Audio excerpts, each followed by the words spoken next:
अस्सलाम वालेकुम वरहमतुल्लाहि वबरकातुहू। आज हम याद करेंगे वजू के बाद की दुआ।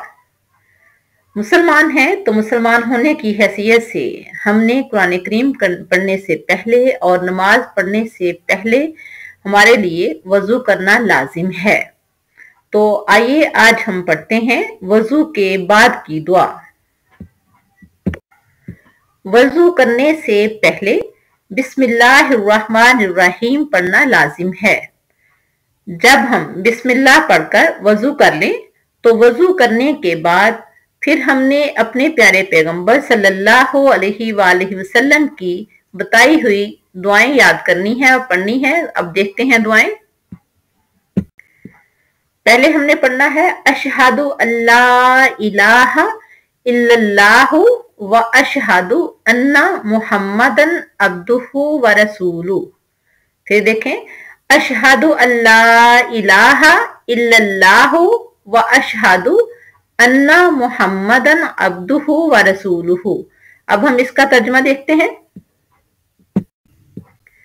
तर्जुमा है मैं गवाही देता हूं या मैं गवाही देती हूं कि अल्लाह के सिवा कोई माबूद नहीं और गवाही देता हूं कि बेशक हजरत मोहम्मद सल्लल्लाहु अलैहि वसल्लम अल्लाह के बंदे और रसूल हैं। उसके बाद दूसरी दुआ पढ़नी है। तर्जुमा सिर्फ हमने समझने के लिए पढ़ना है और जो दुआ है वो हमने याद करनी है। अब देखते हैं दूसरी दुआ कौन सी है। अल्लाहुम्मा जअलनी मिनत तव्वाबीना वजअलनी मिनल मुततहिरीन।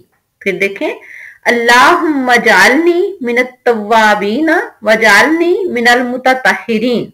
अब इसका तर्जुमा देखते हैं। तर्जुमा ए अल्लाह मुझे खूब तौबा करने वालों और खूब पाकी हासिल करने वालों में शामिल फरमा, आमीन।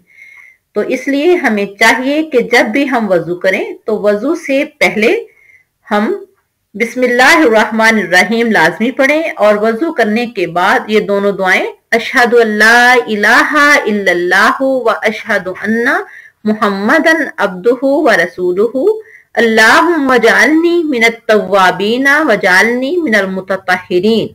ये दोनों दुआएं लाजमी पढ़ें। अल्लाह हाफिज।